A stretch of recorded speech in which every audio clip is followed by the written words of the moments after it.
अगरबत्ती खुशबू दे रही है।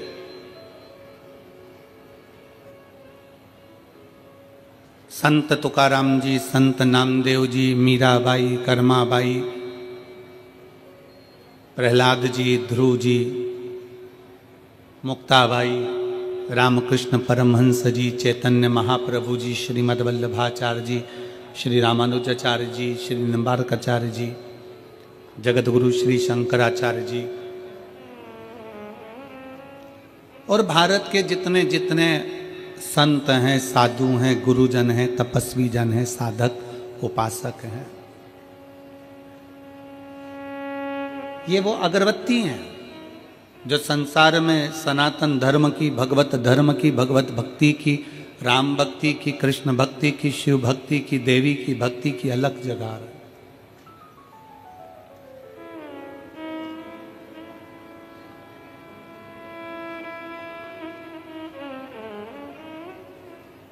और सुगंध फैलाने वाली अगरबत्ती को कोई फूंक मारकर बुझा नहीं सकता। बुझाएगा कोई नहीं। सनातन की सुगंध फैलाने वाला हो, भगवत भजन की सुगंध फैलाने वाला हो, सत्कर्म की सुगंध फैलाने वाला हो, उसको कोई बुझा नहीं पाता। शिव महापुराण की कथा कहती है कि आप और हम अपनी जिंदगी में कोई ऐसा कर्म करें, जन्म हुआ है, मृत्यु लोक में आए हो, आप और हमारा जन्म इस संसार सागर में हुआ, कोई कर्म अच्छा ऐसा कर लो। आप मत 1 रुपया किसी को दान करो, आप अठन्नी भी किसी को मत दो। उस पैसे का सदुपयोग अपने ऊपर, खुद के ऊपर करो। और अगर पैसा का सदुपयोग अपने ऊपर नहीं कर पा रहे हो तो अपने आसपास पड़ोस में कोई बच्चा शिक्षा ग्रहण करना चाहता है और उसके पास पढ़ने के लिए धन नहीं है, तो प्रयास करना कि उस बच्चे को पढ़ाकर उसकी मंजिल तक पहुंचाने का काम आप करें।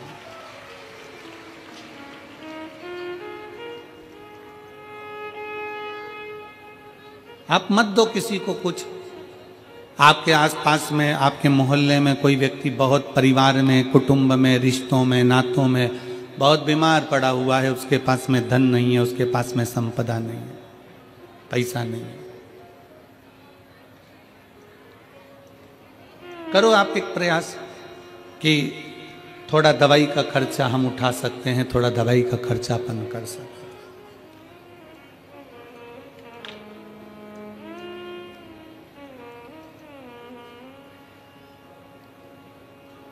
एक मौका परमात्मा सबको देता है, बस उस मौके का सदुपयोग आपको और हमें करना। मेरठ वालों को भी ये मौका मिला है 7 दिन की शिव महापुराण की कथा श्रवण करने का। आज 5वां दिन है, कल कथा का 6ठा दिन होगा। कल कथा का 6ठा दिन शिव महापुराण में शिवरात्रि के रूप में रहता है।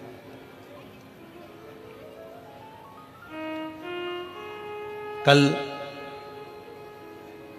मेरठ के आसपास का क्षेत्र हो, चाहे मेरठ क्षेत्र हो, चाहे उसके आसपास के लोग हों, सब कल अपना अपना डेरा डम्बर ले लेकर आ जाते हैं और दिन में कथा सुनकर, रात्रि विश्राम कर कर, बाबा का भजन कर कर, दूसरे दिन सुबह 8 बजे से 11 बजे तक की कथा श्रवण कर कर सब अपने अपने गंतव्य की ओर बाबा से झोली भर कर ले जाते हैं।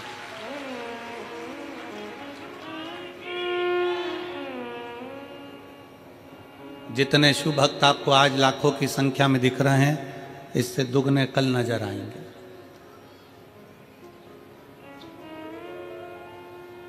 क्यों?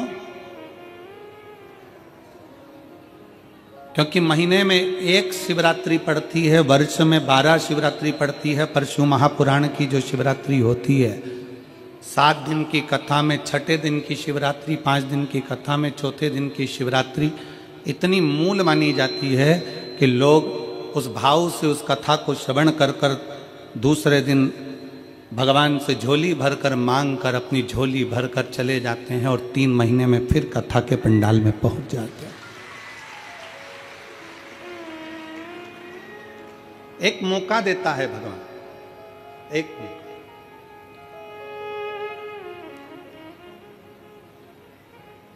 उस सबको मिला, मेरठ वासियों को बाबा उगड़नाथ जी ने कुछ कृपा करी होगी, बाबा उगड़नाथ जी ने करुणा करी होगी। आप सबने उगड़नाथ बाबा को, बेलकेश्वर बाबा को एक लोटा जल ज़्यादा चढ़ाया होगा, तो उगड़नाथ जी ने आपकी सुन ली और ये शिव पुराण की कथा मेरठ में करवा दी। अब उसने मौका दिया आपको कि यह कथा का रस तत्व ग्रहण करो। और धन्यवाद देता हूं आपकी शिव भक्ति को, प्रणाम करता हूं आपके चरणों को कि इतनी तेज ठंड पड़ने पर, इतनी ठंड पड़ने पर आप लोगों को धन्यवाद देता हूं कि लाखों की संख्या में आप लोग शिव पुराण कथा सुनने के लिए पधारे।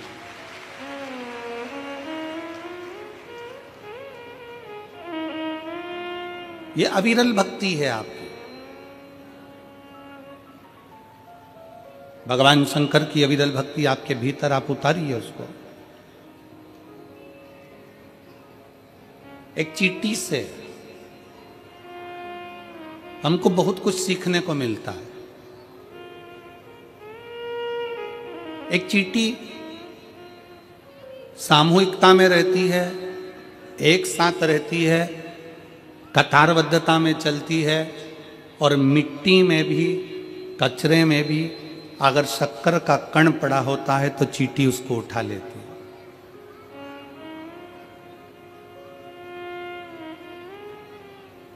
एक चींटी पृथ्वी पर रहने वाले मनुष्यों को यह ज्ञान देती है कि चींटी सामूहिकता में रहती है, तो चींटी यह ज्ञान देती है कि आप और हम सब समूहता में रहें। शायद उत्तर प्रदेश शासन के माननीय मुख्यमंत्री जी श्री योगी जी ने एक नारा दिया जनमानस को कि बटोगे तो कटोगे। माननीय मुख्यमंत्री जी ने एक नारा दिया उत्तर प्रदेश के योगी जी ने कि बटोगे तो कटोगे। ये क्यों नारा दिया? ये चींटी का वो समूह बता रहे हैं कि चींटी जब एक साथ रहती है तो बड़े से बड़े लकड़ी को, बड़े से बड़े कचरे को भी सामूहिकता में उठाकर ले जाती है। जब हम और आप समूह में रहेंगे तो किसी की सामर्थ्यता नहीं कि कोई तुम्हें काट दे। अपनी समूहता,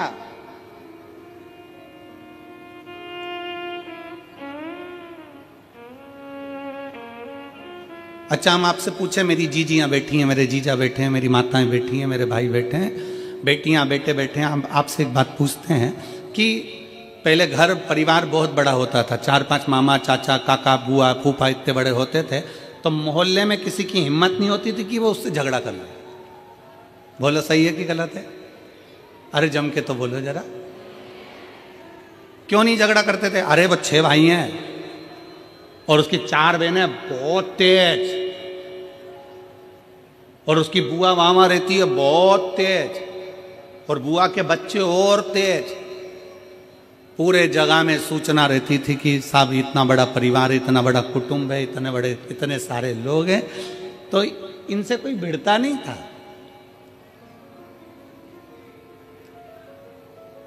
आज क्या कहा जा रहा है? आज के जमाने की सोच आप लोगों के सम्मुख में पुराने समय की सोच को आज रखा जा रहा है। एक चींटी हमको ज्ञान उपदेश देती है कि हम सामूहिकता में रहते हैं तो बड़े से बड़ा कार्य कर लेते हैं। एक चींटी हमें ज्ञान देती है कि हम कतारबद्धता में चलते हैं, एक लाइन में, एक कतार में चलते हैं। एक चींटी हमको ज्ञान देती है कि कचरे के ढेर में भी शक्कर का टुकड़ा, गुड़ का टुकड़ा पड़ा है तो मैं उठा लेती हूँ और लेकर चल देती हूँ। ये चींटी हमको ज्ञान देती है कि सामूहिकता में रहो, अपनी कतार में चलो, अपनी कतार, अपने धर्म को छोड़कर अन्य कतार में नहीं जाना। और चींटी तीसरी प्रेरणा देती है कि कचरे के ढेर में से भी शक्कर उठा लेती है, कचरे के ढेर में से भी गुड़ उठा लेती है। चींटी ये हमको प्रेरणा देती है कि दुनिया में ढेर सारे लोग मिलेंगे, कोई किसी तरह का मिलेगा, कोई किसी तरह का मिलेगा, कोई किसी तरह का मिलेगा, कोई अपशब्द कहेगा, कोई ताने देगा, कोई गाली देगा, कोई आड़ा टेढ़ा बोलेगा, सब तरह के लोग संसार में मिलेंगे। शिव महापुराण की कथा और चींटी का चरित्र कहता है कि कचरे के ढेर में से शक्कर उठा लो, उसी तरह संसार के लोगों में से जो तुमको अच्छा लगे उसकी अच्छाई को ले लो और उसकी बुराई को वहीं छोड़ दो। आप अच्छाई ग्रहण करो ना, हम अच्छा तो ले ही नहीं पा रहे।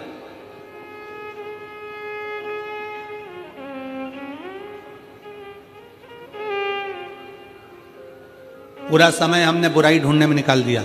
जैसे ही शादी का काम आया, पत्रिका लिखने का समय आता है और शादी की पत्रिका लिखाती है, और जितने लोग पत्रिका लिखने बैठते हैं वो आपस में चर्चा करते हैं।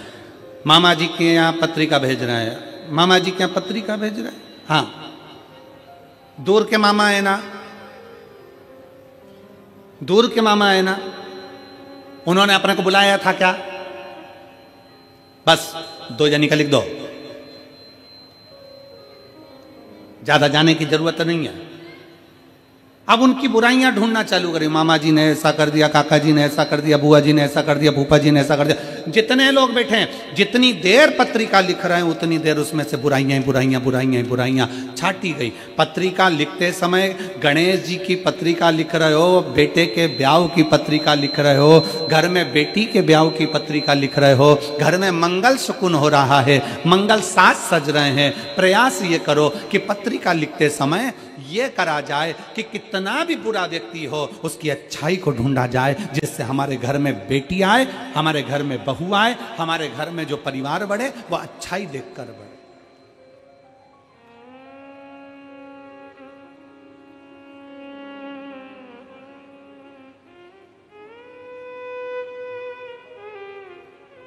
हम श्रेष्ठता देखें, चींटी की सामूहिकता,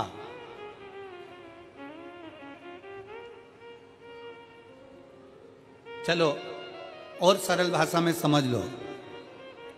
एक चींटी झुंड में बहुत सारी चींटी है, उस पर तुम लात रखोगे क्या? जम के बोलो जरा जल्दी से, नहीं। और वो झुंड की चींटी में से एक चींटी अलग निकल गई, बाहर चली गई, साइड में चली गई, और वो तुम्हारे पांव के नीचे आके मर गई। अकेली थी, बट गई, कट गई, अकेली थी। माननीय सांसद महोदय बैठे हैं और मैं साधुवाद दूंगा आपको कि आपके मेरठ क्षेत्र में ये शिव महापुराण की कथा इतने शिव भक्तों के बीच में हो रही है, आपको उसके लिए साधुता है, बहुत बहुत साधुता। माननीय सांसद महोदय अग्रवाल जी को बहुत बहुत साधुता है। चींटी का झुंड है, उस पर पांव नहीं रख पाओगे क्योंकि तुम्हें लगेगा कि इतनी सारी चींटियां हैं, नहीं, काट लेगी, आ जाएगी। और अकेली है, पांव रखा गया, चलेगा, समाप्त हो।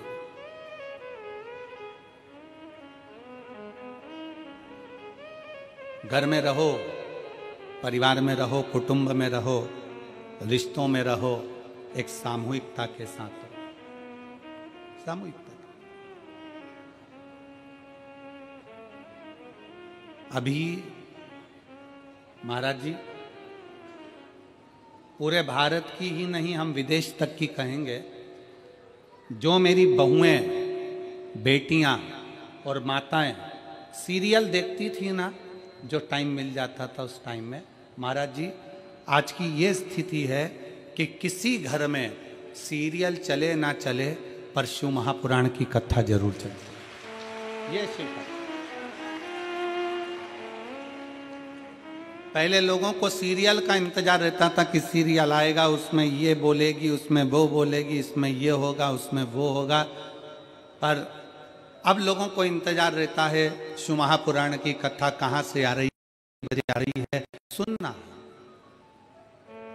कितने साल से सुन रहे हैं, ये मेरी माताएं बैठी है, कोई को 5 साल, कोई 10 साल, कोई 8 साल, कोई 7 साल, कोई 6 साल, कोई 4 साल, सबको सुनते सुनते हो गए। उसके बाद भी उनके अंदर इतनी ऊर्जा, इतनी एनर्जी, उनके अंदर ऐसी ज्योति शंकर भगवान ने ऐसी भर दी है कि वो हर पंडाल में पहुंचने की कामना करती हैं कि बाबा हमको कथा के पंडाल में पहुंचा। अब जिनके पाँव में तकलीफ हो रही है, घुटने में तकलीफ हो रही है, आज हमको बहुत अच्छा लग रहा है। ईमानदारी की बात बताएं, किस चीज के लिए? ये बीच वाले जितने बैठे हैं ना, सब कुर्सी से नीचे है।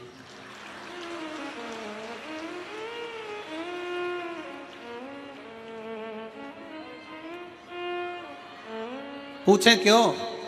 काय के लिए? हमें क्यों खुशी हो रही है? क्योंकि शिव महापुराण की कथा में कई माताएं ऐसी आती हैं जिनके घुटने में बहुत दर्द होता है, और हम भी प्रार्थना करते हैं भोले बाबा से कि बाबा जी, हे मेरे शंकर, ऐसी कृपा करना, जितने पंडाल में आए हैं सबको स्वस्थ रखना, इनकी जो जो तकलीफ होना मेरे शंकर वो सब खींच ले। अब आज जितनी नीचे बैठी है ना, इनको देखकर इसलिए प्रसन्नता हो रही है क्योंकि मेरे बाबा ने आज इतने सारों का घुटना एक साथ ठीक कर दिया।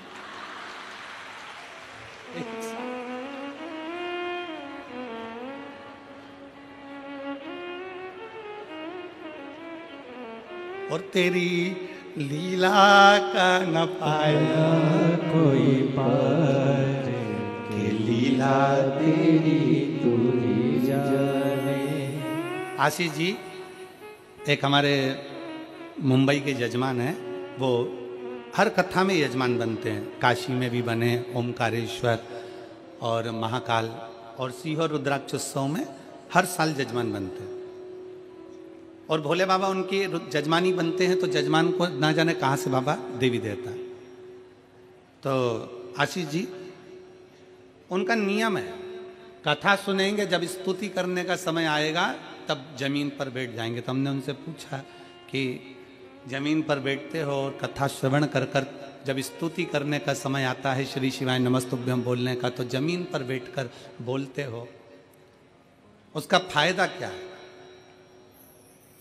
कहा गुरुजी, हम जितनी देर जमीन पर बैठकर श्री शिवाय नमस्तुभ्यम बोलते हैं और अगली कथा के लिए यजमान बनने के लिए बाबा से प्रार्थना करते हैं, तो बाबा हमको सही में जमींदार बना देता है और इतना दे देता है कि अगली कथा में हम वापिस यजमान बने। ये शिव कृपा, ये शंकर की उदारता। एक पत्र है,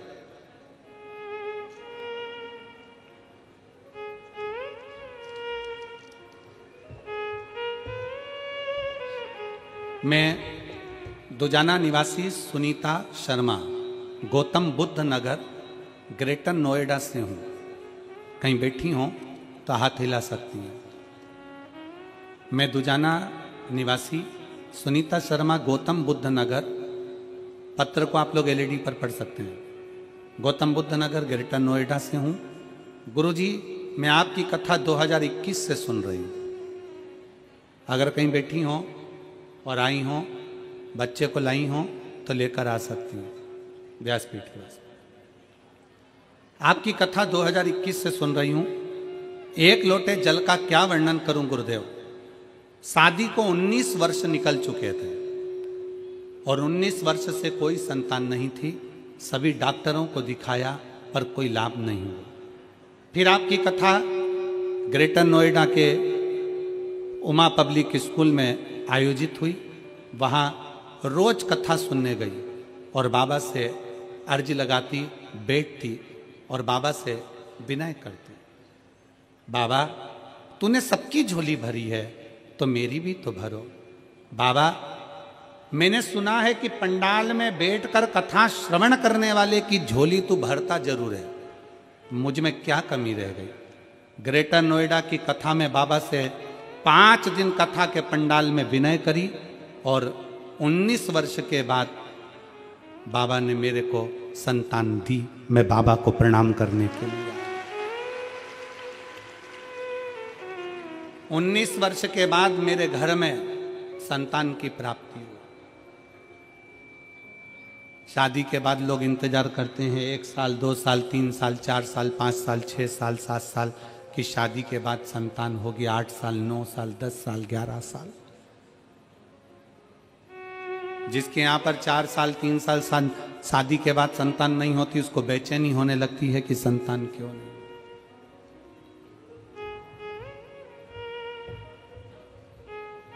5 साल, 6 साल, 7 साल, 8 साल, 10 साल, 15 साल, 16 साल, 17 साल, 18 साल, 19 साल जिसकी शादी को हो गए हों और औलाद का सुख नहीं होगा, तो विचार करना क्या उसने कितना डॉक्टरों का इलाज कराया, कितनी जगह गई, कितनी जगह गोदी भरवाई होगी, कितनी जगह झोली भरवाई होगी, कितनी जगह जाकर विनय करा होगा, निवेदन करा होगा।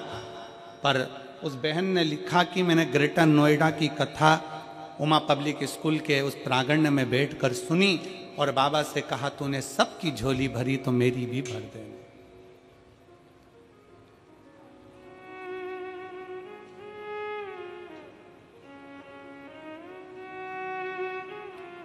फिर खाली ना जाता कोई दर से तुम्हारे, खाली ना जाता कोई दर से तुम्हारे, मैं भी खड़ी हूँ नन्ही बाहें पसारे, अपने हृदय से लगा लो, लगा लो, गिरा जा रहा हूँ, उठा लो,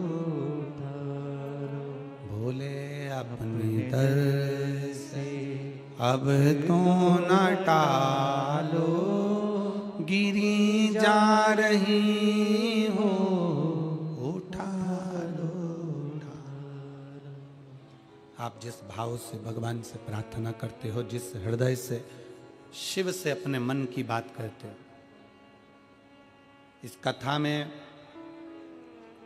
हमारा एक नियम है हर कथा का कि अपने डेरे से जहाँ हम ठहरते हैं वहाँ से चलकर जहाँ कथा स्थल पर आते हैं, दोनों जगह हर जगह एक ही बात जरूर करते हैं, ए बाबा, किसी स्त्री की गोदी खाली मत रखना और किसी पुरुष की जेब खाली मत रखना। स्त्री की गोद खाली रहती है तो उसको भी बहुत सुनना पड़ता है, और पुरुष की जेब खाली रहती है तो उसको भी बहुत धक्के खाना पड़ता है। उसको खाली ना रखिए।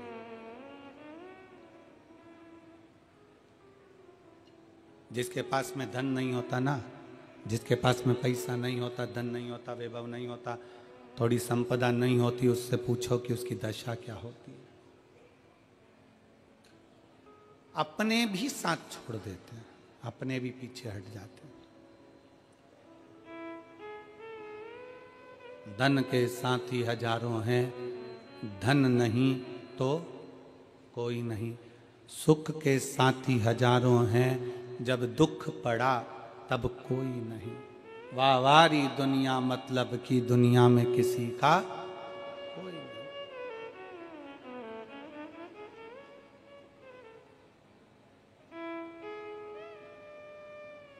शिव के प्रति समर्पण का भाव जगाती है एक चींटी भी।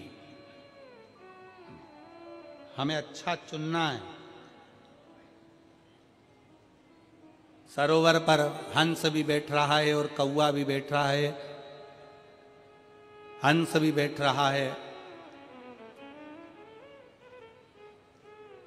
और कौवा भी सरोवर पर बैठ रहा है। कौवा मोती नहीं चुनेगा, हंस मोती चुन लेगा।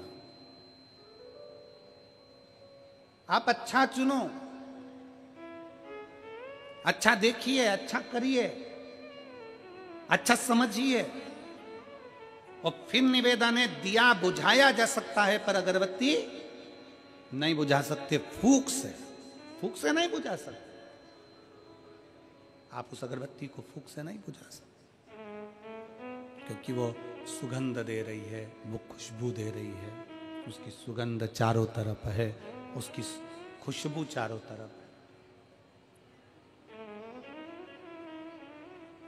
भारत के जितने संत हुए, साधु हुए, सन्यासी हुए, तपस्वी हुए, साधक हुए, उपासक हुए, इन्होंने करा क्या? इन्होंने सुगंध फैलाई है।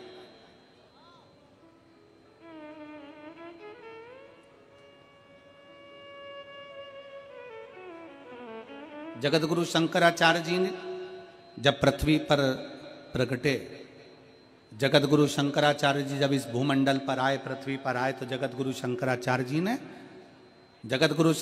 जी जब इस भूमंडल पर आए, इस पृथ्वी पर आए, तो जगतगुरु शंकराचार्य जी ने अपनी शिव भक्ति की सुगंध संपूर्ण विश्व में फैलाई। 4 पीठों का निर्माण कर दिया। भारत के 4 कोनों पर भगवान शंकर को विराजमान कर दिया।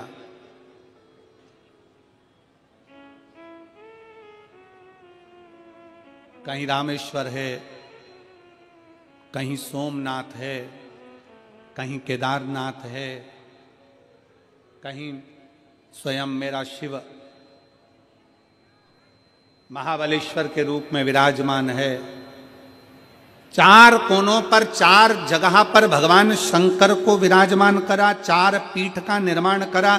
शंकर भगवान 4 जगह पर विराजमान हो गए। 4 स्थान ऐसे नियुक्त कर दिए जहां शिव बैठा।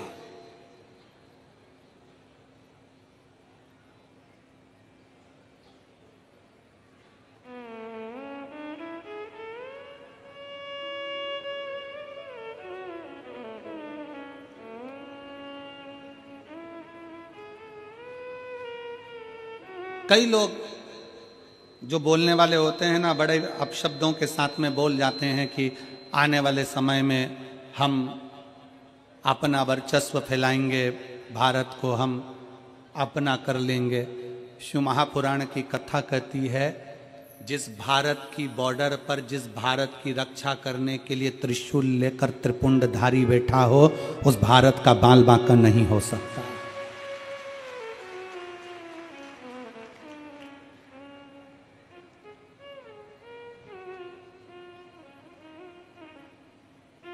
उस भारत का बाल बांका नहीं हो सकता जहां पर त्रिपुंडधारी, त्रिशूलधारी, त्रिनेत्रधारी शंकर चारों तरफ बैठे हैं। कहीं केदार के रूप में, कहीं सोमेश्वर के रूप में, कहीं रामेश्वर के रूप में, कहीं महाबलेश्वर के रूप में। 4 स्थान पर मेरा शंकर अगर विराजमान है, चारों तरफ से वो बॉर्डर के ऊपर बैठा हुआ है रक्षा करने की।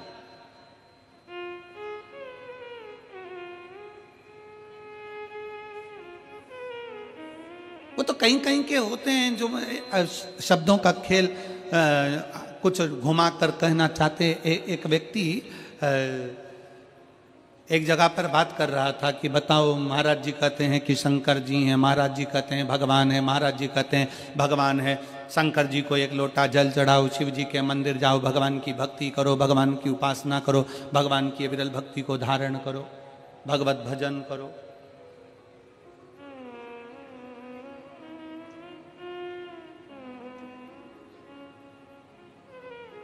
होता है, बहुत सारे मिलेंगे तुमको भी। आप जिस जगह पर रहते हो ना, मेरठ की पवित्र भूमि पर, ओगड़नाथ जी की भूमि पर, वीरों की भूमि पर, क्रांतिकारियों की भूमि पर, बेलकेश्वर महादेव की भूमि पर, जहां आप निवास करते हो, ऐसा नहीं कि आपको नहीं मिलते होंगे, आपको भी मिलते होंगे। भारत में ऐसे बहुत सारे लोग हैं जो दिन भर परमात्मा की बुराई में, भगवान की निंदा में लगे हुए हैं। क्यों जाते हो शंकर जी के मंदिर? क्यों चढ़ाते हो 1 लोटा जल? क्या होगा शंकर जी को जल चढ़ाने से? क्या होगा शिव की स्तुति करने से? क्या होगा शंकर का भजन करने से? क्या होगा शिव पुराण सुनने से? भगवान तो है ही नहीं। कहां है भगवान? एक व्यक्ति एक नाई की दुकान पर गया कटिंग करवाने के लिए, दाढ़ी बनवाने के लिए। नाई कटिंग कर रहा था, दाढ़ी बना रहा था। दाढ़ी बनाते बनाते, मसाज करते करते, दाढ़ी बनाते बनाते नाई ने बात छेड़ दी राजनीति की। अब फ्री रहते हैं तो कभी कभी राजनीति की बात का भी क्रम आ जाता है। अब नाई ने राजनीति की बात छेड़ी। राजनीति के बाद राजनीति चालू होते होते होते होते फिर धर्म नीति पर आ गई। अब राजनीति चलते चलते चलते चलते वो बात घूमते घूमते धर्म पर आ गई, और धर्म पर आई तो कटिंग करने वाला कहने लगा भगवान तो है ही नहीं, भगवान तो होते तो इतने सारे लोग संसार में दुखी हैं, भगवान इनका दुख काटने क्यों नहीं जाते, शंकर भगवान तो है ही नहीं, जबरदस्ती वो सियोर वाला महाराज लगा रहता है कि शंकर जी की आराधना करो,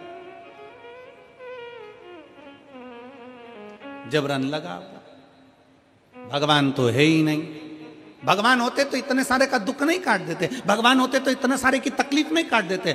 नाई बोलने लगा, कटिंग करवाने वाला कटिंग करवा रहा था, दाढ़ी बनाने वाला दाढ़ी बनवा रहा था। अब कटिंग पूरी हो गई, कटिंग करवाने वाला उठा, वो शंकर जी को बहुत मानता था, निंदा नहीं सुन पाया और उसके मन में गुस्सा भरा गया।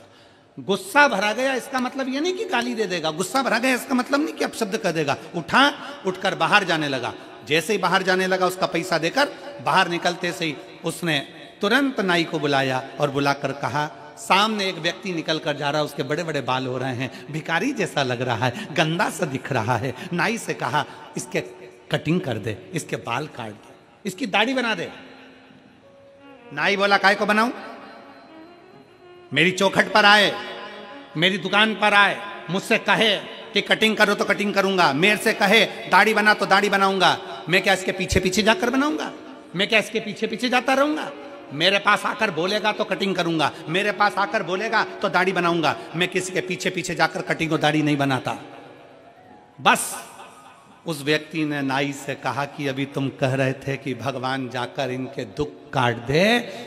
उस व्यक्ति ने नाई से कहा कि जैसा तू कह रहा है कि मेरी चौखट पर आएगा तो कटिंग करूंगा, मेरी चौखट पर आएगा तो दाढ़ी बनाऊंगा, भगवान भी यही कहता है, भगवान भी यही कहता है कि तू मेरे पास आ, भगवान भी यही कहता है तू मेरी चौखट पर आ, भगवान भी कहता है तू मेरे दरवाजे पर आ, अगर तू मेरे दरवाजे पर आएगा तो मैं तेरा दुख काटूंगा जरूर। जैसे नाई की दुकान पर जाओगे तो बाल काटेगा, उसी तरह कपड़े की दुकान पर जाओगे तो कपड़ा भी वो काटेगा, मना नहीं है। उसी तरह उस परमात्मा के दरवाजे पर जाओगे, एक लोटा जल लेकर शंकर जी की शरणागति में जाओगे, एक लोटा जल लेकर शंकर जी के पास में पहुंचोगे, एक लोटा जल लेकर शिव की स्तुति करने जाओगे, उसकी दरवाजे पर एक लोटा जल समर्पित करने के लिए जाओगे, तो ये निश्चित है वो दुख काटेगा जरूर, सारी समस्या का हल एक लोटा जल। आ जाओ, दुख क्यों ना काटेगा, काटेगा।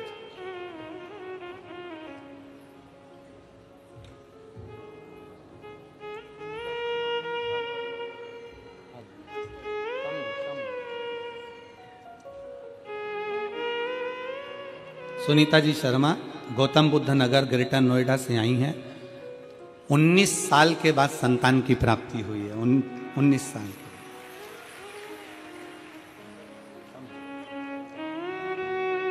शंभु श्री शिवाय नमस्तुभ्यम, प्रणाम करो।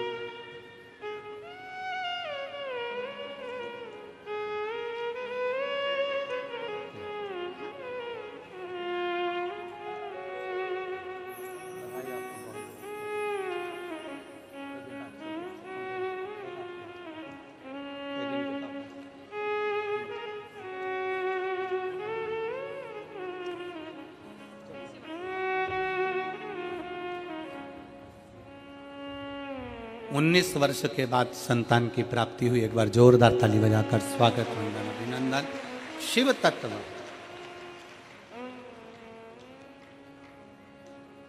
आप उसके दरवाजे तक जाओ, आप उसकी चौखट तक जाओ, आप उसके द्वार तक पहुंचो तो, और जब आप उसकी चौखट तक पहुंचोगे, स्पीकर नहीं चल रहे हैं, आके सुनो पहले इसको।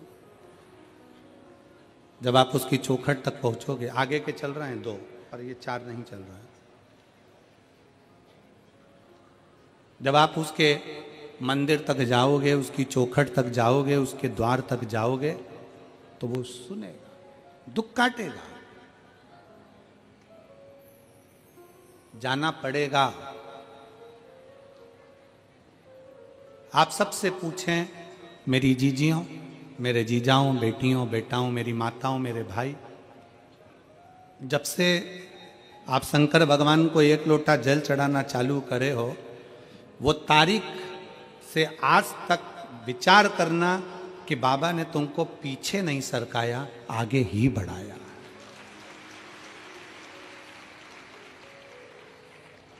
तुम्हें पीछे नहीं सरकाया, बाबा ने तुमको आगे ही बढ़ाया, नजदीक लेकर आए, अपने करीब लेकर आए। और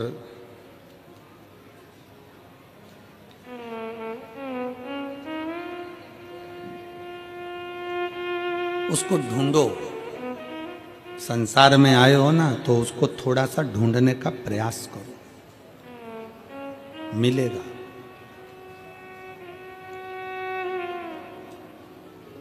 जिस दिन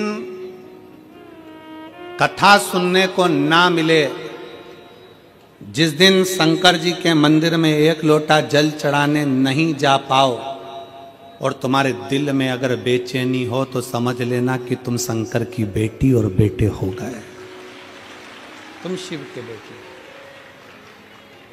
क्योंकि उससे मिले बिना तो एक क्षण नहीं रह पाता।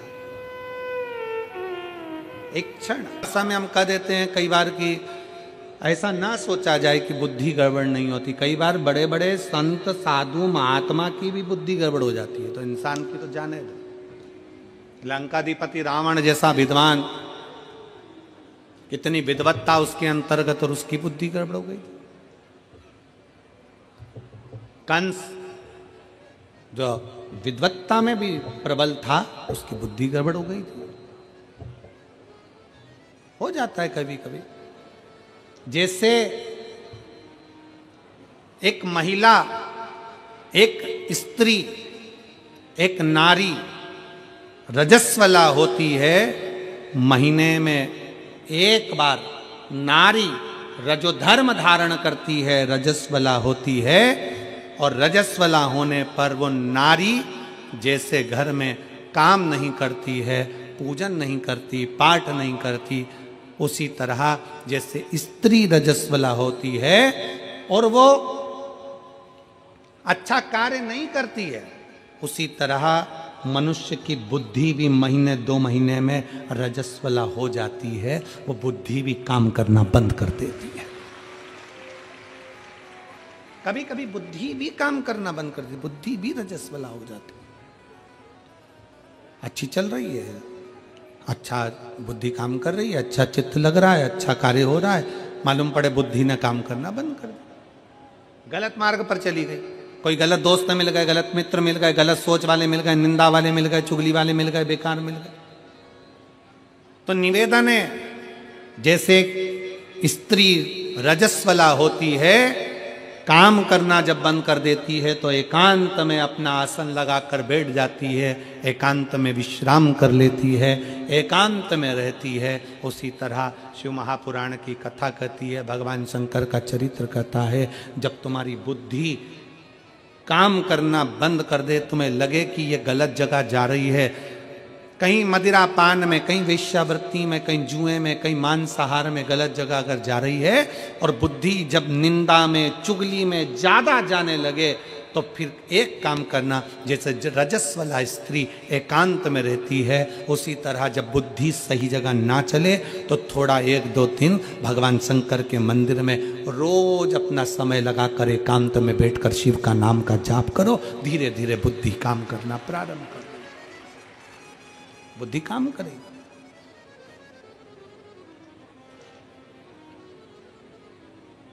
कभी कभी ये बुद्धि काम करना बंद कर देती है, अच्छी जगह जाना बंद कर देती है महाराज, श्रेष्ठ जगह नहीं जाती है। इसको कहो चल भजन में, चली जाती है भोजन में। इसको कहो चल सत्संग में, चली जाती है फिल्म में। ये बुद्धि बड़ी विचित्र, श्रेष्ठ जगह पहुंचती नहीं है। इसको पहुंचाने का प्रयास करो तो भी नहीं जाते।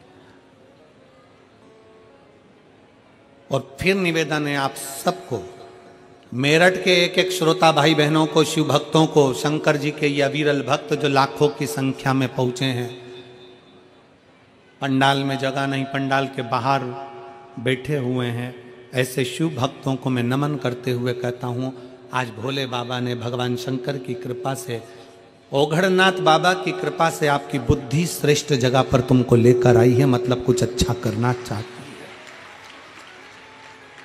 श्रेष्ठ है बुद्धि। कई लोग कहते हैं गुरुजी कथा सुनने से कुछ हो सकता है क्या, कथा सुनने से कुछ मिलेगा क्या, कथा सुनने से कुछ प्राप्त होगा। हम उनसे कहते हैं कुछ नहीं मिलेगा, कम से कम 3 घंटे कथा में बैठोगे तो लोगों की बुराई तो नहीं करोगे, उतना ही बहुत है।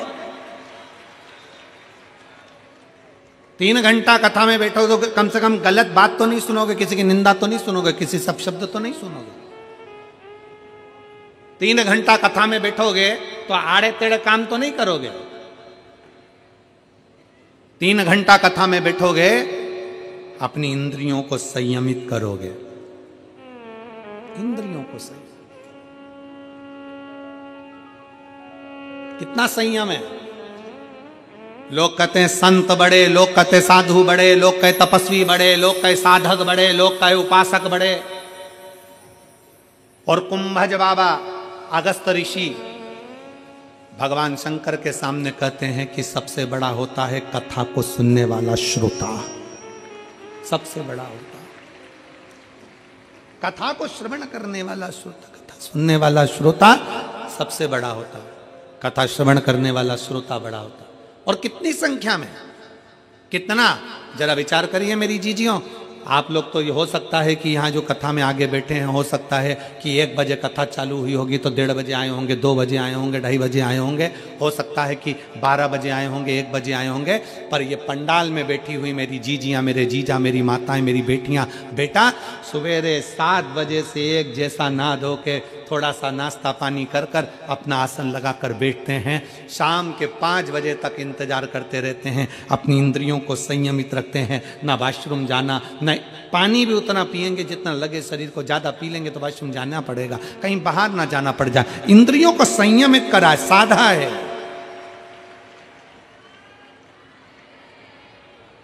अपनी इंद्रियों को साधा, और इतना साधा इंद्रियों को कि कथा में बैठते हैं उस समय पर अपना चित्त, अपना मन, नयन कथा में, श्रवण कथा में, वाणी कथा में, चित्त कथा में, हृदय कथा में, सब कथा में लगा।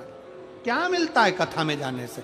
तो कहा संत साधु हम नहीं बन सकते, हम तपस्वी, हम साधक, हम उपासक नहीं बन सकते, हम बहुत बड़े सन्यासी, साधु, तपस्वी नहीं बन सकते, कम से कम एक श्रेष्ठ श्रोता तो बन सकते हैं, बस इतना बन गए वो भी बहुत है, बहुत।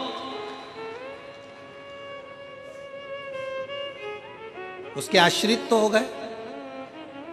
तारकासुर के 3 बेटे तारकाक्ष, विदुमाली, कमलाक्ष की ने विचार कर लिया, तीनों ने मन बना लिया और तीनों विचार में लग गए कि अपने को भगवान शंकर का दर्शन करना है। वर किससे मांगना है? ब्रह्मा जी से। वर मांगा ब्रह्मा जी से, ब्रह्मा जी का तप करा, साधना करी और वर मांगा। ब्रह्मा जी ने पूछा क्या चाहिए? कह दिया हम तीनों कभी मरे ना। भगवान ने कह दिया, ब्रह्मा जी ने, ये तो हो नहीं सकता कि तुम मरोगे नहीं, मरना तो पड़ेगा और मृत्यु निश्चित है, आएगी जरूर, एक ना एक दिन तुम्हारे प्राण जाएंगे जरूर। कोई तुमसे कह देना कि मेरे पास आकर बैठ जाओ, मैं तुम्हारे को दुख नहीं आने दूंगा, समझ लेना पक्का बेवकूफ बना रिया है, पक्का बेवकूफ बना। ऐसा हो ही नहीं सकता। संसार में जन्म लिया है तो दुख तो साथ में लिखा कर लाए हो।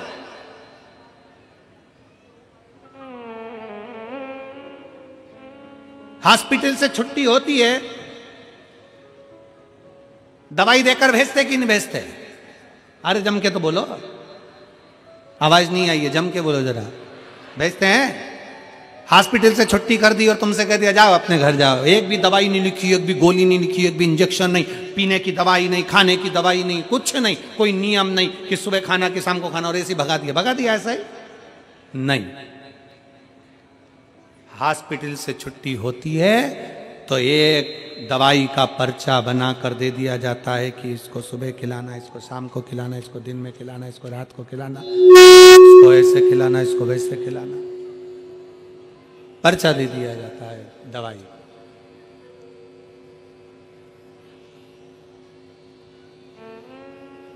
हॉस्पिटल से छुट्टी हुई और तुम्हारे हाथ में एक पर्चा थमा कर भेज दिया गया।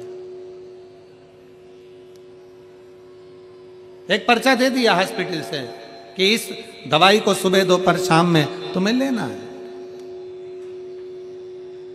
इस दवाई को तुम्हें लेना है। उसी तरह हम जब प्राण त्याग कर 83,99,999 योनियां काट कर जब हम ऊपर जाते हैं और हमने 83,99,999 योनियां काटने के बाद जो कर्म करा होता है, उस कर्म का भोग जब हम ऊपर भोगते हैं, कर्म का भोग भोगने के बाद हमारी ऊपर से छुट्टी हो जाती है, हम पृथ्वी पर 84,00,000वें नंबर की योनि, मनुष्य की योनि पाते हैं। तो ऊपर से अपने मस्तक की रेखा पर एक दवाई का पर्चा लिखकर भेज दिया जाता है कि इतने साल के होगे तब तुम्हें ये दुख आएगा, इस समय पर ये तकलीफ आएगी, ऐसा कष्ट आएगा, फिर तुम्हें अच्छा परिवार, अच्छा पत्नी, अच्छा घर सब मिल जाएगा, भोजन भी मिलेगा, घर भी मिलेगा, सब कुछ मिलेगा। पर तकलीफें ये दवाई की तरह है जो भाग्य में लिखा कर लेकर आए हैं। तो जैसे हॉस्पिटल से आने के बाद भी दवाई खाना पड़ती है, ऊपर से आने के बाद भी कर्म का दंड या भोगना पड़ता है, या भोगना।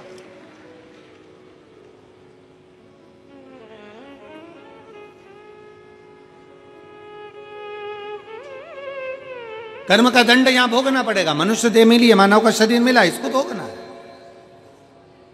अब कोई तुमसे कह दे कि दुख हमारे पास में आओ, हम तुम्हारा दुख काट देंगे। भगवान राम जी के इतने बड़े बड़े गुरु जी थे, इतने बड़े बड़े गुरु थे, और राम जी को वन जाना था तो भी गुरुओं ने ये नहीं कहा कि हम तुम्हें वन जाने से रोक सकते।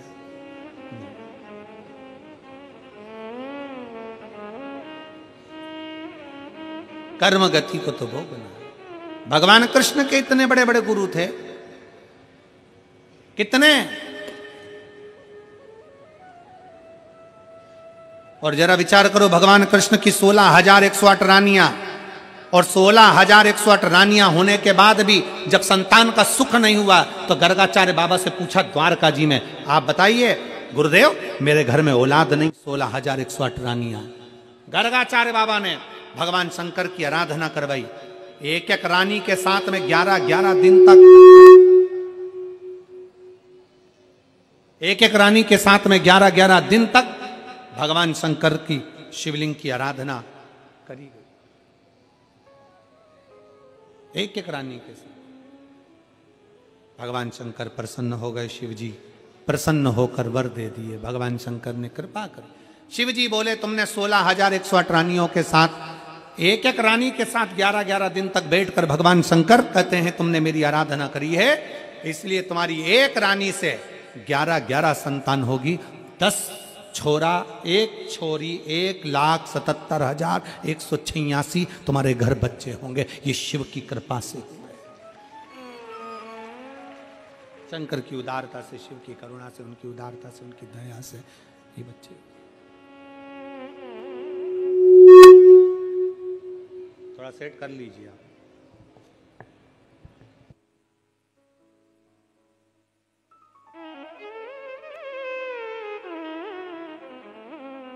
सारे मॉनिटर बंद कर दीजिए, फिर भी तो गुनगुन आवाज आ रही है।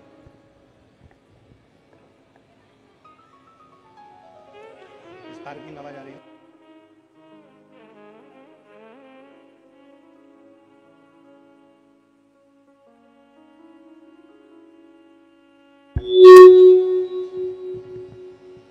भगवान शंकर की स्तुति, शिव की कृपा। जब मेरे राम जी महाराज ने देखा, ये गुनगुन आवाज आ रही है, इसको बंद करवाओ।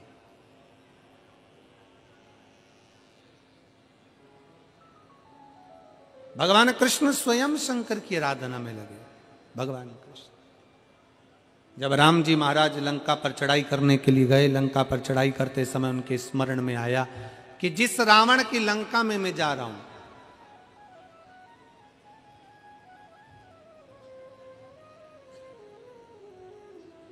जिस रावण की लंका में मैं पहुंच रहा हूं, वो रावण भी शंकर का भक्त है, शिव का उपासक।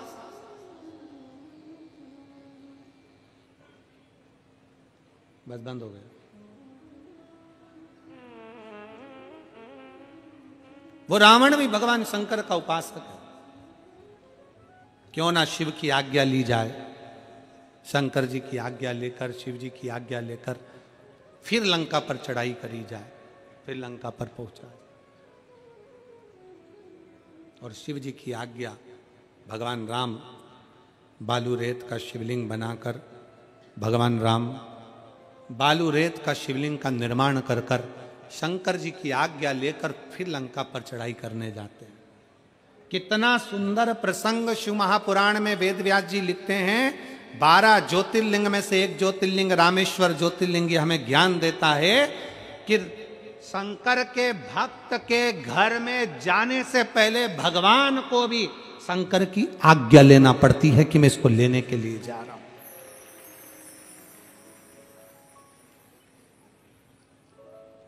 अकाल मृत्यु वो मरे जो काम करे चंडाल का, काल उसका क्या बिगाड़े जो भक्त हो महा काल का। काल अधिपति जिसका रक्षक हो, भगवान शंकर की जो आराधना करने वाले हैं, शिव को एक लोटा जल चढ़ाने वाले हैं, शंकर के मंदिर में जाने वाले हैं, शिव की चौखट पर जाने वाले हैं, शंकर की कथा में जाने वाले हैं, शंकर की उपासना करने वाले हैं, श्री शिवाय नमस्तुभ्यम बोलने वाले हैं, पंचाक्षर मंत्र नमः शिवाय बोलने वाले हैं, षडाक्षर मंत्र ओम नमः शिवाय बोलने वाले हैं, त्र्यंबक बाबा का मंत्र का उच्चारण करने वाले हैं, भगवान शंकर की आराधना करने वाले, भगवान शिव की उपासना करने वाले के दरवाजे पर भी अगर काल आता है तो पहले उसके शंकर से आज्ञा लेना पड़ती है कि मैं इसके घर में प्रवेश कर जाऊं, क्या मैं इसके घर में चले जाऊं। इसलिए आप लोगों से कहा था कि अपने अपने दरवाजे पर एक एक स्टिकर लगा दो। क्या? जम के बोलो जरा, श्री शिवाय नमस्तुभ्यं। एक एक स्टिकर लगा दीजिए। गाड़ियों पे भी लिखवा दो श्री शिवाय नमस्तुभ्यं। क्यों? क्या फायदा? दरवाजा बजाने वाला जब दरवाजा बजाएगा, कोई बुरी खबर भी देने के लिए आएगा, उस खबर को देने से पहले दरवाजे पर पड़ेगा श्री शिवाय नमस्तुभ्यम। शिव महापुराण की विद्येश्वर संहिता कहती है कि श्री शिवाय नमस्तुभ्यम बोलने वाले का मात्र मुख का दर्शन कर लो तो हजारों अश्वमेध यज्ञ का फल प्राप्त हो जाता है और हमारे पाप छिन्न हो जाते हैं। जब हम दरवाजे पर श्री शिवाय नमस्तुभ्यम लिखेंगे, कोई आके दरवाजा बजाएगा, दरवाजा जब हम खोलेंगे उसके मुख का भी दर्शन करेंगे तो हमारे को कोई गलत सूचना नहीं मिलेगी, सूचना भी अच्छी ही प्राप्त हो, गलत नहीं मिल सकती, कुछ अच्छा ही मिले। एक पत्र है,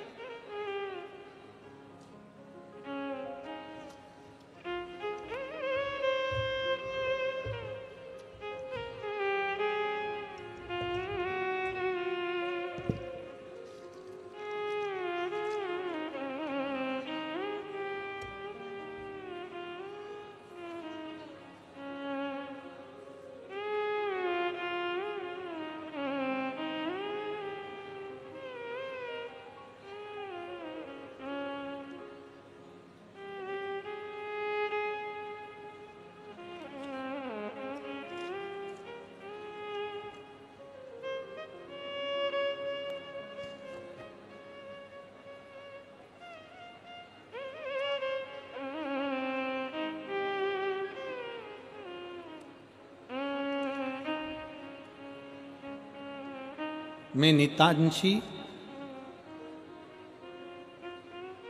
मोरती शाहजहांपुर से रहने वाली हूँ। मेरा मोबाइल नंबर ये है। आप लोग एलईडी पर आस्था चैनल के माध्यम से पत्र पढ़ सकते हैं। मैं अपने कुबेर भंडारी का क्या वर्णन करूं, मेरा मोबाइल नंबर ये है। हम जब भी सीओर आए हैं तब तक कुछ ना कुछ पाया है। गुरुजी मेरी शादी को 4 साल बीत गए थे। कहीं बैठी हो तो एक हाथ आपके, आप ही लोग हैं, श्री शिवाय नमस्तुभ्यम, आ जाइए, बेलपत्र ले जाना, आ जाओ। बच्चा आया है साथ में, उसको भी ले आइए। जब जब हम सीहोर गए हैं, बाबा के धाम में कुछ ना कुछ लेकर आए हैं। मेरी शादी को 4 साल बीत गए। मेरे पति चंदन गुप्ता ने बहुत डॉक्टरों का इलाज दिल्ली, लखनऊ, शाहजहाँपुर सब जगह करवाया, कोई लाभ प्राप्त नहीं हुआ। तब मेरे पति और मम्मी ने मुझे पशुपति व्रत के बारे में बताया। मैंने आपके द्वारा बताए गए व्रत का, आंकड़े की जड़ का दोनों उपाय किया। जब मंदिर जाती तो वहीं बैठकर बाबा के पास बेलपत्र भी रोज खाया करती। मंदिर के दरवाजे पर फिर 2023 में मेरे पापा मम्मी 22 में मेरे पापा और मम्मी पति ने दिसंबर महीने में जाकर संकल्प लिया कि 2023 फरवरी में रुद्राक्ष महोत्सव में जाएंगे। और तब बाबा का ऐसी कृपा हुई कि बाबा ने हमारी झोली खुशियों से भर दी और मेरा गर्भ ठहर गया और बाबा की कृपा से मैं मां बन गई। मैं बाबा को धन्यवाद देने के लिए आई हूं। गुरुदेव, 3 महीने बाद ही हम किराए के मकान में रहते थे और बाबा की ऐसी कृपा हुई कि बाबा के धाम पर होकर आए और 3 महीने बाद ही मेरा घर भी मेरे बाबा ने बनवा दिया। गुरुदेव, मेरा भाई जो कई सालों से नौकरी के लिए अप्लाई कर रहा था, बाबा की ऐसी कृपा हुई, हम तीसरी बार जब कुबेरेश्वर धाम गए तो मेरे भाई की जॉब उत्तर प्रदेश पुलिस विभाग में लग गई। मैं बाबा को उसके लिए भी धन्यवाद देने के लिए आई हूँ। आज मैं बाबा को यहाँ प्रणाम करने के लिए आई हूँ। ये कृपा शिव की है। एक पत्र और देखिए।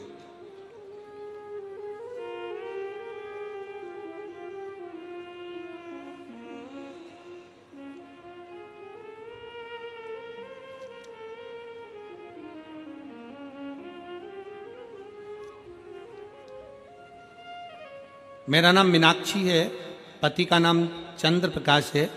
मैं शिवपुरम मेरठ की रहने वाली हूँ। कहीं बैठी हों तो हाथ हिला सकती हैं। शिवपुरम मेरठ की। गुरुजी, मैं 2 साल से कथा श्रवण कर रही हूँ, लेकिन पंडाल में बैठकर कथा नहीं सुन सकी थी। नवंबर 2023 में जो कथा आपकी भिंड ददरुआ धाम में हुई थी, वो कथा मैंने पंडाल में बैठकर सुनी थी और बाबा से विनती करी, बाबा मेरा भी घर बन जाए, क्योंकि मेरा घर किराए का था। फरवरी 2024 में बाबा ने मेरा खुद का घर बनवा दिया। मैं बाबा को यहाँ प्रणाम करने के लिए आई हूँ। गुरुदेव, 2024 में घर बन गया। अक्टूबर 2024 में हापुड़ में कथा हुई। गुरुदेव, जाने की तैयारी थी,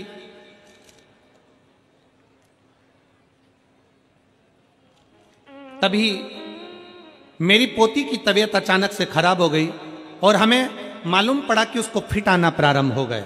फिट के लिए हम बड़े बड़े हॉस्पिटल में भी गए। रात्रि का समय था, 2 बज रही थी, कोई ने लिया नहीं। तब एक हॉस्पिटल में उसको एडमिट करा, पर वहां पर भी डॉक्टर रात को नहीं थे। तब एक कंपाउंडर के कहने पर हमने शंकर भगवान के मंदिर में जल चढ़ाया और बेटी को दिया। उसी कंपाउंडर से पूछकर दवाई लेकर हम आ गए और बेटी को दवाई दी। दवाई देने के बाद मैंने विचार कर लिया, कुछ भी हो मैं हापुड़ की कथा में जाऊंगी। बेटी को हापुड़ की कथा में ले गई और बाबा के भरोसे पर बस प्रणाम करवाया और जल पिलाया। मुझे क्या मालूम था कि कंपाउंडर की दी हुई गोली भी डॉक्टर के बराबर ही होती है। और बाबा ने ऐसी कृपा करी कि उस दिन से आज तक मेरी बेटी को मिर्गी का दौरा नहीं आया। मैं बाबा को यहाँ प्रणाम करने के लिए आई हूँ। कहीं बैठी हो मीनाक्षी जी, पटिका नाम चंद्र प्रकाश, शिवपुरम मेरठ के रहने वाले हैं। कहीं बैठे हो तो आ सकते हैं, आ जाओ।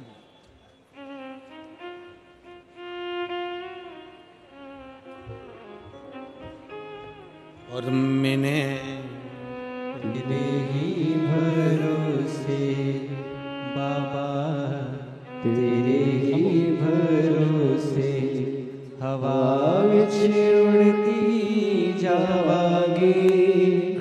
बाबा डोर हतो छड़ी ना में कटी जावागी।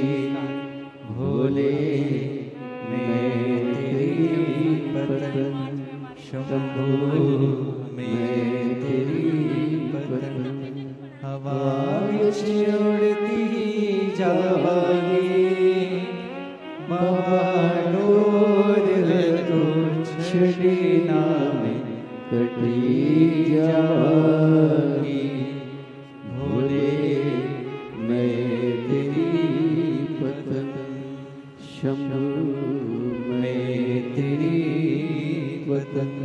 हवा बिच उड़ती जावांगी बाबा डोर हतो छड़ी नामे कटी जावा। शिव पर करा भरोसा, विश्वास टूटता नहीं। शिव महापुराण की कथा कहती। तारका सुर के 3 बेटे तारकाक्ष, विदुमाली और कमलाक्ष की, तीनों ने विचार कर लिया कि हमें शिव का दर्शन करना, शंकर का दर्शन करना। मृत्यु मांगी, ब्रह्मा जी ने कह दिया कि मौत तो आएगी, निश्चित है, उसको कोई टाल नहीं सकता। पर इतना जरूर है कि पहले भी कथा में कहा कि एक अटल मृत्यु होती है और 100 बार मृत्यु हमारे करीब में आती है, 100 बार मृत्यु हमारे करीब में आती है, पर तुम्हारे द्वारा चढ़ाया गया 1 लोटा जल वो 100 बार की मृत्यु को टाल देता है।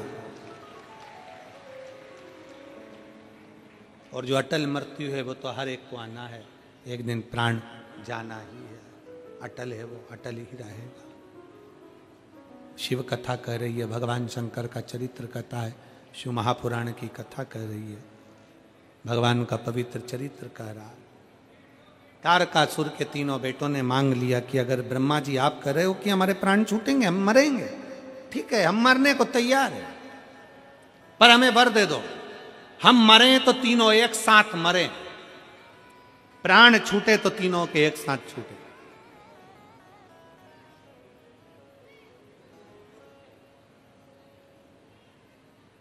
ब्रह्मा जी ने कह दिया तथास्तु, तुम तीनों मरोगे तो एक साथ मरोगे, तीनों के प्राण जाएंगे तो एक साथ जाएंगे, तथास्तु। अब तीनों इतने चतुर थे, उन्होंने तीनों ने अपनी अपनी नगरी जो बसाई ना, बहुत दूर दूर बसाई, और तीनों ने बात कर ली कि अपन तीनों कभी एक जगह मिलेंगे ही नहीं, जब मिलेंगे ही नहीं तो मरेंगे ही नहीं। चतुरता है।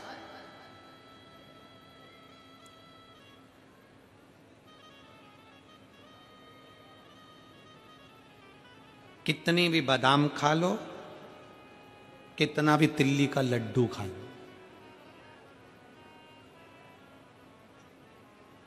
चाहे कितने भी अच्छे ब्यूटी पार्लर में सज लो, कितने, चाहे 2 घंटे तक पेंसिल से लाइन खींचो और फिर डब्बा भर लो, तुम जो करना है सब कर लो, सब।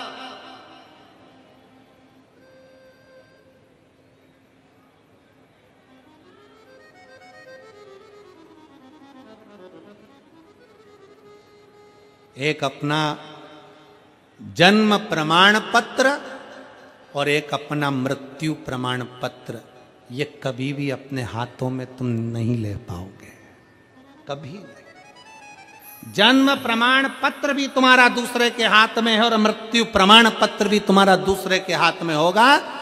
जन्म प्रमाण पत्र से मृत्यु प्रमाण पत्र तक का बीच का जो सफर है, उसमें ऐसे ऐसे प्रमाण पत्र लेने का प्रयास करिए कि वो जिंदगी की सार्थकता सिद्ध कर दे। वो प्रमाण पत्र तुम्हारा, कितना भी सज लो, कितना भी श्रृंगार कर लो, कितना भी बादाम खा लो, कितना भी रसगुल्ला खा लो। होता एक जयपुर की एक बेटी ने हमसे प्रश्न, बहुत पहले की बात, बहुत लगभग 19 साल हो गए होंगे, जयपुर की एक बेटी घंटाघर के पास में रहती, उसने एक प्रश्न किया, गुरुजी मैं कभी बाजार का कोई चीज नहीं खाई, गुरुजी मैं कभी बाजार के फैशन में नहीं रही, गुरुजी मैं तो अपनी एजुकेशन की तैयारी में लगी रही, पढ़ती रही, और बाबा ने आज मुझे कॉलेज में प्रोफेसर भी बना दिया गुरुजी, पर एक बात समझ में नहीं आती, मैंने कभी किसी का बुरा नहीं किया, कभी किसी का गलत नहीं किया, कभी मैंने गलत काम नहीं किया गुरुजी, फिर मुझे कैंसर का रोग क्यों हो गया? मुझे कॉलेज में प्रोफेसर भी भगवान ने बना दिया, सारा सुख परमात्मा ने दे दिया। बहुत पहले की बात है, जब जयपुर कथा करने के लिए हम पहुंचे थे, उस समय का क्रम है। गुरुदेव समझ में नहीं आया, मैं कभी बाजार का नहीं खाई, कभी बाजार में मैंने कोई वस्तु ना पाया, कोई खाने का सामान ना खाया, मैं बिल्कुल सिंपल अपने जीवन को जीती थी, एजुकेशन की तैयारी, पढ़ाई की तैयारी करती, खूब पढ़ी, और पढ़कर मैं कॉलेज में, सरकारी कॉलेज में प्रोफेसर भी बन गई, पर गुरुजी भगवान ने मुझे कैंसर जैसा रोग क्यों दे दिया? हमने उस बेटी से, उन दीदी से हमने एक ही बात कही कि दीदी ये आज का नहीं है, आज का नहीं है, ये हमारा पूर्व का। वो एक लाइन आप लोग गुनगुनाते हो ना कि पिछले जन्म के अच्छे कर्म मुझे बाबा तेरे बारे मिला। कोई पिछले जन्म के अच्छे कर्म मुझे बाबा तेरा प्यार मिला। जहां सारी दुनिया झुकती है, जहां सारी दुनिया झुकती है, मुझे वो आली दरबार मिला, दरबार मिला। कोई पूर्व का कर्म, हमारे पूर्व के कर्म का भोग हमको भोगना ही पड़ता है। होता है, एक प्रसंग शिव महापुराण में आता है, एक राजा ने एक सुंदर मंदिर बनवाया भगवान शंकर का, भगवान का मंदिर, राम जी का मंदिर, ठाकुर जी का मंदिर। राजा ने बड़ा सुंदर मंदिर बनवाया, भगवान का मंदिर बनवाकर राजा ने उस मंदिर में एक पुजारी जी को सेवा में लगा दिया। पंडित जी तुम्हें मंदिर की सेवा करनी। पंडित जी सेवा में लगे, महीने की तनख्वाह मिलने लगी। समय आ गया, राजा का लड़का बड़ा हो गया, उसकी शादी हो गई, घर में बहू आ गई।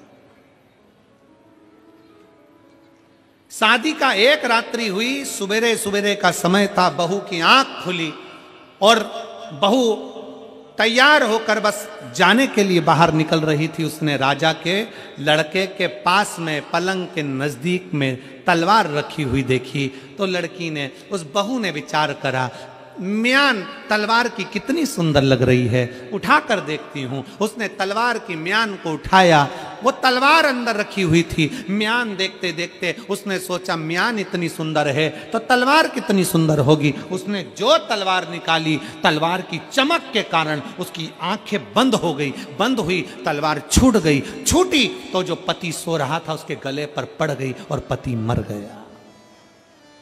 राजा का बेटा, इकलौता लड़का राजा का, वो युवराज, राजा का लड़का मर गया। पत्नी ने सोचा कि कल शादी हुई, आज राजा का लड़का मर गया, मेरे ऊपर इल्जाम लगेगा, मुझे फांसी की सजा मिलेगी, मृत्यु दंड मिलेगा, करूं क्या। उस रानी ने तुरंत, उस युवराज की पत्नी ने तुरंत उसके शव को खींच कर ले गई और मंदिर के साइड में एक पौधे के पास में उसको पटक दिया। मंदिर के साइड में पौधे के पास में पटका।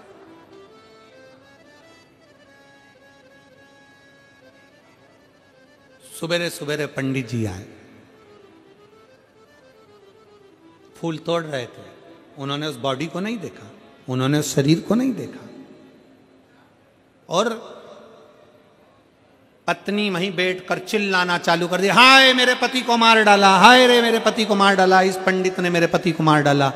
अरे दूत आए, भागकर पंडित जी को पकड़ा, ले जाकर राजा के सामने खड़ा कर दिया। तुम्हारे लड़के का वध कर दिया इसने, पंडित ने मार डाला तुम्हारे लड़के को।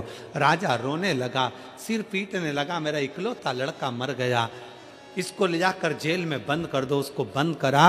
राजा ने अपने लड़के का अंतिम संस्कार करा। दूसरे दिन सभा में बुलाया कि इस पंडित को क्या सजा दी जाए, बताओ, इसने मेरे बेटे को मार डाला, क्या सजा दी जाए। सबने अपने अपने निर्णय दिए। किसी ने कहा इसको मार डालो, किसी ने कहा इसको मृत्युदंड दे दो, किसी ने कहा इसको फांसी पे चढ़ा दो, किसी ने कहा इसका भी गला काट दो। पर राजा ने विचार करा, नहीं नहीं नहीं, इसने इतने दिन मेरे भगवान की सेवा करी है, मेरे मंदिर में पूजन करी है, इसको मार नहीं सकता। एक काम करो, जिस हाथ से इसने मेरे लड़के को गला काटा है, इसका वो हाथ काट दिया जाए। पंडित का एक हाथ काट दिया गया। पंडित रोता रोता नगर से बाहर दूसरे नगर में चले गया। अब मैं इस नगर में नहीं रहूंगा क्योंकि मेरा हाथ कट गया। अब किसके पास जाऊं, किससे कहूं कि मेरा हाथ क्यों काटा। मैंने तो झूठ नहीं बोला, मैंने गलत काम नहीं किया, मैंने वध नहीं किया, फिर भी मेरा हाथ क्यों कटा, किस लिए, आखिर मेरा हाथ क्यों कटा। पंडित रोता रोता